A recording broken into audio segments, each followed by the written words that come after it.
we're all here as part of a sort of a customer relationships, customer communications type interests. And what I'm interested in is actually about how using some of the more modern technologies we can make your lives easier and actually start to provide more self-service to our customers. Many years ago, if you can remember the David Attenborough program, Life on Earth, one of the things that he talked about when they talked about the most recent evolution of species, which is humans, is they're great communicators. That's probably our greatest strength, is our communication skills. So what I'm looking at is how we can tap into those needs for communication and why people want to actually form different groups and communities to really join together. And increasingly, what I want to all focus on is how we can use some of the more modern and emerging technologies. We've heard a little bit about Facebook and social media, and how we in councils can start to actually embrace these technologies to take the load off what you're doing within the customer services area. So what about government? Is government starting to actually realise that we as individuals need to have better communication? And yes, they are. Councils are starting to realise the need to develop strategic initiatives around citizen community engagement. Policy is all well and good, and policy is very important, but there are some practical challenges around how to actually develop effective communication. And communication is not just you talking to residents, but residents also talking to you. So we've been doing some surveys recently and looking at categorising what are the challenges that councils typically have in trying to develop these sorts of policies and these engagement strategies. And the one that comes up top of the list every time is a lack of integration with customer data and systems. So, I was listening with interest to the Tech One presentation about the challenges around systems integration. And yes, there are, I think that's a convenient excuse saying that it's not possible to integrate. I think it is possible, but you just have to be pragmatic about the way that you do it. That doesn't mean that you have to buy one system from one vendor for everything. You've got to have standards and ways to do that. And that's part of what I'm interested in. I head up our innovation forum within the company, and we're always looking for ways to solve the problems without having to say you need to buy more technology. You've got great technology. Why not use the stuff that you've got? I've come from the MapInfo business. So when I was in the UK, I worked for MapInfo. Many of the councils in the room here have the mapping system from MapInfo. But how can you use that system, the GIS that you have, and link it into assets, link it into property, link it into the citizens' information that you have? And that's really part of what I want to talk about. So where do we start? Well, I think the first thing you need to think about is you need to actually understand the people that live within your community. And it's surprising when I'm talking to different councils, quite often you have a general idea of who's in your community, but not very specific.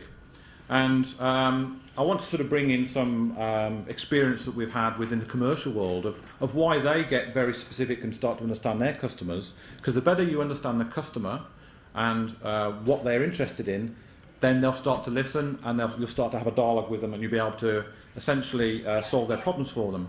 So it's about understanding the communities, work out what their expectations are, and then look at that two-way dialogue. So let's start off with understanding the communities. So what do we mean by community? It might be proximity, or it might be shared characteristics, beliefs. If you were trying to describe your council area and what the communities are, think how diverse they might be and the challenges you might have in trying to reach out to them and engage them in a dialogue. One way you can do that is to obviously use things like the census data. Now, my mapping background, this is something that comes quite naturally to me. So here we've got an example of just overlaying the 2011 census over your various council boundary and census demographic areas. That can help you get a sense of the age profile, maybe the propensity for spending money. So the council gives you the census gives you lots of information about the neighbourhoods that have formed within your council area. But again, that's a geographic constraint. And it might be that a lot of the communities extend beyond the geographic boundaries. Another way you can use that sort of technology is rather than thinking about the council being responsible for servicing their needs, What about driving service need through third parties? So we're seeing an increasing use of these sorts of technologies to help bring business and sort of public-private partnership into council areas. So again, it's not necessarily the council's responsibility to satisfy and deliver against all citizens' needs. And again, so you can use this sorts of technology to service their needs. And if someone wants to start a new business, where do they go to find information about the communities that they're serving for those potential businesses? Another area that I'm hearing increasingly, and I'm sure you'll be tapping into this, because of social media, so many councils now have a Facebook page or several Facebook pages, and it's starting to tune into what are those sleeper issues. So you don't want to be, again, behind the wave, you want to be on the wave. So think again about the potential for using social media to get into those either sleeper issues or quickly emerging issues that might be happening in your area.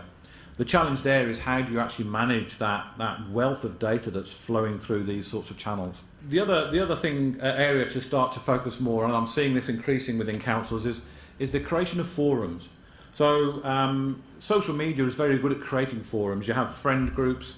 So why can't the council start to assist and make forums for communities that are trying to develop within their areas? So you've got technologies like Bang the Table for receiving feedback from the communities. So again, start to think about how you can use internet and online technologies to really serve the communities that you've got out there. So now we've got a sense of, we're starting to realise that there are different types of circles of communities and people. What are their expectations? Increasingly, in modern society, people are time poor. They expect more from the services that you provide. They're paying money for the services. So they want to actually they want to have a voice and they want to have a relationship with council.